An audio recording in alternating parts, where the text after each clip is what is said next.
skip that part. We have a new project now. You already created a folder and everything, or not yet? I just created a folder, yeah. Any folder on my machine. There's nothing inside this folder right here. Okay. Okay, so now I'm going to create a new file called index.html. Notice how this file pops up right here. It's inside a folder on my computer. Let's create another one. Touch scripts.js. We got another file now. Okay, I'm lazy. I don't want to spend too much time thinking. So I'm going to say HTML file template. I'm going to look for this one. I'm going to copy all this code. Oops. I'm going to copy this code. I'm going to paste it into my index.html. And now we're going to confirm what's going on. We're going to make sure this one runs correctly. Okay, I don't see anything. I think that's kind of a good / bad thing. But you see up here at the tab, it says the HTML right here, guys. So I'm going to change this. I'm going to say JS and HTML. Okay, refresh the page. I see JS and HTML right here. Let's go back to the lab.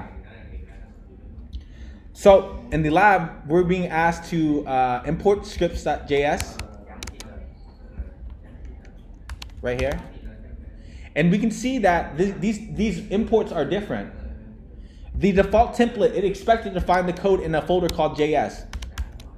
But we're not going to do that because we're being lazy. Secondly, it's expecting script.js. But I named it scripts.js. What could we do? I could add the S. What else could I do? I could have changed the file name. That works too. This all is okay. So now we're going to prove that this file is correctly imported. I'm going to do console.log. Hello? Scripts.js file. Okay? And we'll look over here, and we'll look in our inspector. If I refresh, we don't see anything in our console, right? But if I save the file, and then I refresh, I see that this code was imported. Are you guys with me? Yes. Yes. Okay. So now let's continue with the lab. We need to add a button. So we're just going to copy this right here. I'm going to go to index.html. I'm going to add it to my body. Damn it. Indent. Okay. So now we copied this template that was provided to us by CoderSchool, and now we should have a button. Okay, we have a button right here, right? Now we need to figure out how, when the user clicks on this button, we can have some type of behavior, right? So in order to do that, remember, JavaScript is behavior. So in my scripts.js file, oops, split down. How do I split down? Ah, there it is. Okay, so now we're going to add a function to our script.js. We don't want to console.log anymore. This is just to prove that the file works. We're going to call this function convert currency. This is how we define it. Remember, guys, we'll add a console.log. Console.log convert currency function executing. Okay? What would happen if I did this, guys?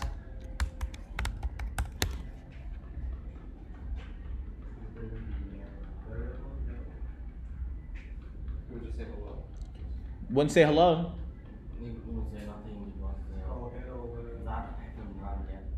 It wouldn't. I haven't run yet, so let's make sure it runs. Ray, what would this say right here on line 4? What would line 3 do? Line 2 now. Sorry, what? Nothing. Let's try. Convert currency? What? What's it saying right here? Hello is not defined. It's important to understand console log is a function call. It takes data. Whatever data we pass to it, it will do something different. If I pass hello to it, what will it do? Exactly. This is a function call, just like we showed earlier. The function call will behave differently depending on what is given to it. If we pass it a variable that is undefined, it will complain. It says it does not know what hello is. If we decide to say hello is a string, which says hello, it will not complain. So anyway, enough of that. I feel like we keep messing this one up. Okay, so let's just do this one more time, real quickly. Console.log, convert currency, fired. So when I refresh the page, I don't see that code. I don't see that console.log firing. Why do I not see that? Because we actually haven't called this function yet. So I'm going to take this function and I'm going to add it to the onClick attribute of our button. And this is the syntax, guys. OnClick equals quotes, the name of the function, and then parentheses, okay? So now when I refresh this page and I click, we can see that this function is firing. I've proven that this function is firing. Does anyone want to argue with me about that one? No? Right? Okay. So now we got a button, we had a currency conversion. Now we got a little bit of code that we need to execute. When the user, we don't have code actually. Let's just think about what we want to have happen, right? When the user clicks this button, we want to add something to this screen. That's the end goal, right? So now we're just going to do something very simple. We're just going to say, we're going to perform some JavaScript, guys. I don't want to talk about this too much because I want you guys to know how to do this. And if you guys don't know what's going on here, we should ask questions. Okay? So now I'm going to say, we're just going to hard code this, okay? We're going to say 50 divided by conversion. 50 times conversion, right? And the document will write this. So I'm going to refresh. I'm going to click convert, and you can see that this event fired, the onClick event, the code in the function executed, and we replace all the content of the document with this. Do you have any questions so far? Okay. So now we want something better. This doesn't work, man. We're not always going to be converting $50. What if someone has $100? Right? What if someone has $1,000? We need this to be more intelligent. Our web application sucks right now. So now we're going to add another HTML element. They're called the span. We're going to add this below the button. Okay? And what is the purpose of the span? This span will simply hold the result of our currency conversion. So we're going to say, can someone think of a better name than result? I think that's a good one. Fuck it, we'll just leave it. So now, we added that span, and we also need to add an input for the user to actually enter something, to enter some information. So we'll copy this code right here, and we'll add it to above the button, and now we have an input. So if I refresh the page, we have an input right here, right? Does everyone agree? So now if I hit enter number, right? Oops. Let me go ahead and comment out this document.write because this is removing everything. If I do this, if I enter numbers and I do convert currency, we can see that convert currency, the code fired. But we don't need a function to fire right now. Well, we kind of do. But we kind of do need a function to fire. But the most important thing we need right now is to determine what is inside of this input. Who can tell me how to look at what's inside this input? Qua.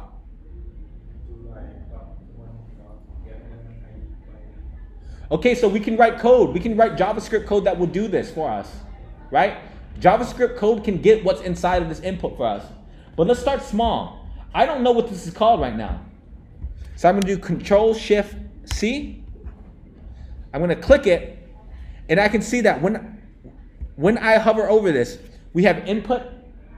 Do you guys see where it says input hashtag amount at the top right? Right there? Does everyone see that? Raise your hand when you see it. Okay, you see it. We can also see right here on the right. Why is this working? What the fuck? Yeah, can you guys see that? I can see shit. Yeah, I can see shit. Fuck. We can also see the ID here. This is what we want. We want this one right here. So, when this function fires, what we need to do is figure out how we can select this input. So before we write code in our VS Code, we're going to test to make sure we know what the hell we're doing. So I'm going to do document.getElementById. And what's this element called? Amount. What data type is this function call require? What is the value of the string? It's amount right now, but like, what does it represent? It represents the ID of the element that we are interested in. Amount is an ID that is attached to an element that we want. Is that right? So I'm gonna hit enter. And we can see that our console says input. It found the element that we're looking for. But we're not actually interested in the element in and of itself. We're interested in the value that is inside of the element. So now I can run value. And so I can see that when I ran this JavaScript, it gave us back some data. What is this data? It's a string. Okay, so we know a little bit about data types, so we can work with this, right? So now this is how we get that element. And we're gonna assign it to a new variable because we want to have something that's easy to think about. Come on. Okay. Const value of input. This is the value of the input, right? Okay. So now what do we want to do with this value of this input? First and foremost, we want to get what, guys? We want to get this result right here, right? We want to get this result, and then we want to add the value of the input into it. Okay?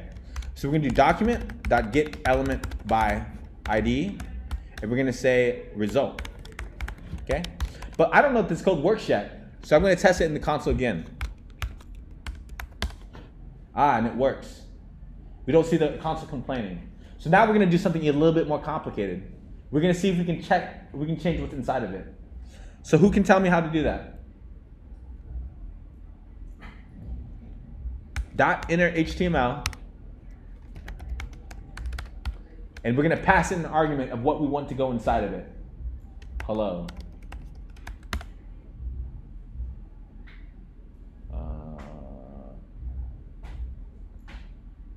Oh, my bad. I did this wrong. Equals hello. And pay attention to this right here, okay? Pay attention to this right here. Does that work? Oh, I did this wrong again. Fuck. Equals hello. Right? Because this value is assigned to this element. What element is result right here, guys? Show me, what element is it here in my code? It's the span element. It's on line 23. So I said, hey, put hello inside of, put hello right here inside the HTML of some element with the ID of result. So that just imagine you put hello right here. That's all we did. Okay, very simple. Okay, so, all right, what's the next part? So we can see that, okay, my bad. Let's do one more thing. So result.inner HTML equals value of input, okay? So we can see that on line 2, we fetch the amount of the input, the value that is inside that input element. And then on line 3, we assign it to the result element. So let's make sure this works. So I'm going to say 1, 2, 3, 1, 2, 3. I click the button, and this does in fact work, right? Okay, so now that isn't too complicated. You know, I feel like we just selected 2 elements on our page, and then we just changed them. Well, one of them we selected, the other one we selected, and then we changed some value inside of it. Okay, so remember the objective here is to do currency conversions, right? So let's just say that exchange rate USD to Vietnam Dong equals 23,000. This number does not matter. Okay, we're just doing this as a proof of concept. So USD to Vietnam Dong, right? So we take the value of the input and then we multiply it times this conversion rate. So if I refresh it and I put in 100, 2.3 million. You guys with me? What if I put in 1,000? What am I going to get? About 23 million. So we got 1,000, 1 million, 23 million. It looks good so far. Okay, so now we want our currency conversion to be a little bit more complicated. We want to add different languages right here, or not languages, different currencies. Yeah. So we're gonna look at this documentation, guys. Get good at looking at documentation, man. For real, it's gonna be one of the best skills you can have. So I think this currency conversion should be above the input amount. So I'm gonna put one right here. And let's go ahead and choose a better stuff right here. So we're gonna say start currency, right? And let's just do 2 for right now, okay, guys? We're only gonna do 2 because I want to keep this as simple as possible. We'll say USD, Vietnam Dong, USD, Vietnam Dong. Okay, so we have one input right here, right? I refresh and now I can see an input, right? Yeah, guys, you with me? Okay, so we have a starting currency. Now we need an ending currency, right? And this is also going to be pretty much the same. But we need to change something, guys. What's something you guys think we should change? The ID, correct. Because this is not a pet select. We're not selecting pets. We're selecting money, right? And what is the difference? What's the difference between line 20 and 24? 20. What's the from line 19 to 24? Line 26 to 31. What's different? One is the start. One is the end. That's all there is to it. Yep. Okay, so let's go ahead and say this first one. We'll say is start, and this last one is end. Okay. So I'm gonna refresh this value. I'm gonna refresh this page, and I can do USD. And I do Vietnam Dong. So I've shown you 2 times now how we can get the value of an element using JavaScript. Can someone help me get this USD? I want to see USD print right here on the screen.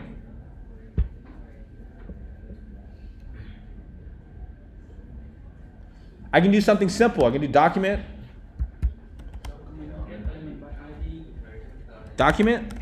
Get element by ID. Nice. Start.value. Ah. You guys see that? Do you guys see what's going on here? What does start represent right here, Dai? That's the ID of the element contained the data USD. Exactly. So now I can say get element by ID start. And we'll just say, we'll add a little bit right here. We'll say const starting initial currency equals this. And what else do I need, guys? If I'm going to do currency conversion, what other piece of data do I need? I have an initial currency, and I also have a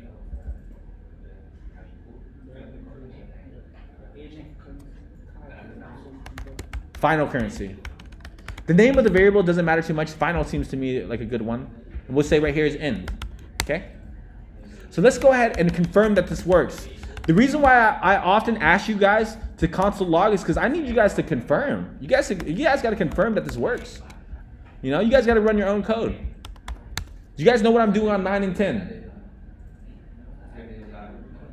What's line 9 and 10 doing? What's the purpose of this? Why do I take my time to write lines 9 and 10? So I can know what this is, right? So I'm going to refresh this page. I'm going to test, okay? The first one, the start is BND. The end is USD, okay? I'm going to enter some numbers. I'm going to click convert currency. What do I expect to have happen in the console?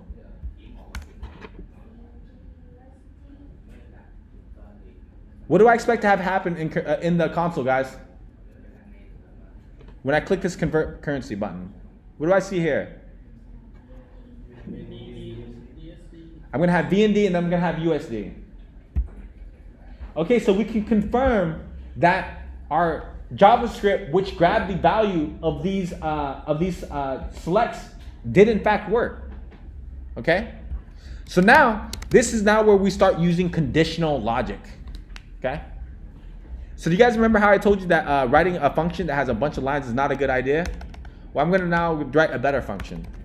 So I'm going to say function determine exchange rate.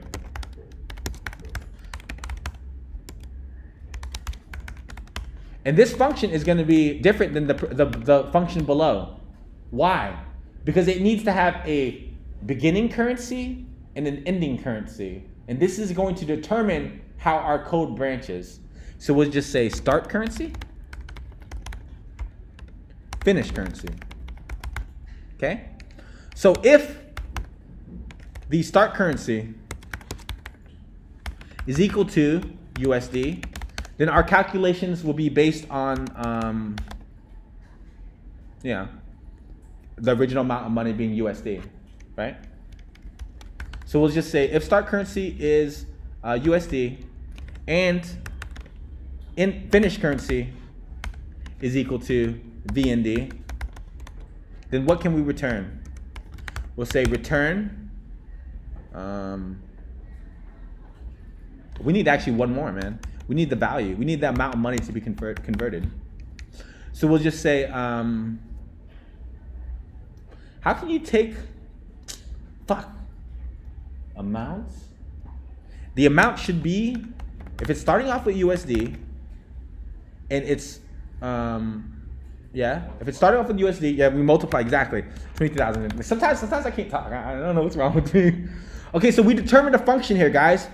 What do we need to do with this function for it to work? For it, the code to run?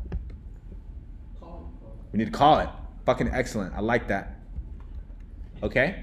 So now, when we call this currency, if we look at it on line 1, describe this function to me. How many arguments does it take? It takes 3 arguments, right? Can everyone agree that determine exchange rate takes 3 arguments? Yeah? Okay, so in that case, when we call it, we need to pass it the initial currency, the final currency, as well as the value of input. Okay? So now we're going to say this is the converted value. We'll say that's a const. Okay? And then lastly, we're going to take this variable and we're going to stick it in here. Okay? So now I'm going to refresh. I'm going to say USD to Vietnam Dong. I'm going to add $50. Now we're going to do $10. That's a little over 200,000. I click convert. And right here, it works, right? A little bit over 200,000. If I enter 100, it will be 2.3 million. So how can we make this smarter? How can we make this work for multiple countries? Well, now we only need to fix this function right here, determine exchange rate. Okay? So we can do something like, if it's euros, right? How can we turn euros? And then, so if that's euros, if the Finnish currency, okay, so now we need to do right here, euros, we got to add one more currency. And how many USD per euro? 1 USD to, what is it? 0.89. 1 USD is equal to 0.89 euros. So now if the starting currency is USD and the Finnish currency is euros, then we take the amount given and we multiply it times 0.89. It's computer science, computer science we're going here. Super complicated. Okay, so now I can use USD. I'll switch to, oops, I forgot to change this. Euros. Okay, so now do USD. I jump over to Euro. So if I have 100 USD and I switch over to euros, how much do you guys expect to have? Look at this calculation right here. What is it? 89. I expect to have exactly 89. And here we go, 89 right here. Make sense, guys? Any questions? Okay, so I'm going to share this code with you guys, right?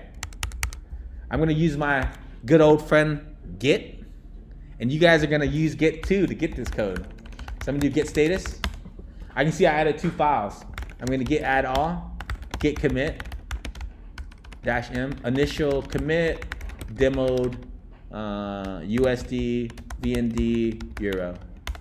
Okay? So right now, if I do git remote v, I actually don't have a remote repository to compare events because I haven't created one on GitHub. So what I'm going to do is I'm going to go to GitHub, jump into GitHub. I'm going to create a new repository. I'm going to call this currency conversion. I'm going to make it public. I'm going to create the repository. Okay? So because we already have an existing repository, I'm just going to run this command. Now I'm going to do this one right here. Very simple.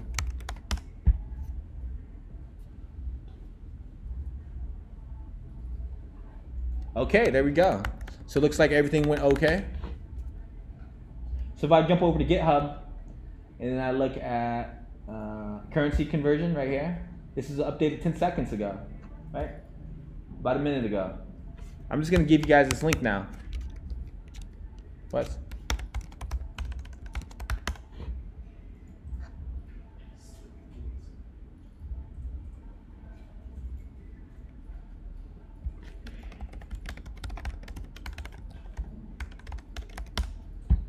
So now you guys have all the code that I just wrote. You have all this code right here. You guys can see examples of how to do this. You know, you guys feel free to change it to however you guys would like, however you guys think would be good. Okay, so I did this demo. I didn't do all of them. I think with this, you guys should be able to do it. I'm gonna record, upload the video, and you guys can review it again later. So guys, look at the Slack, look in Slack, see the repo, compare it to your code.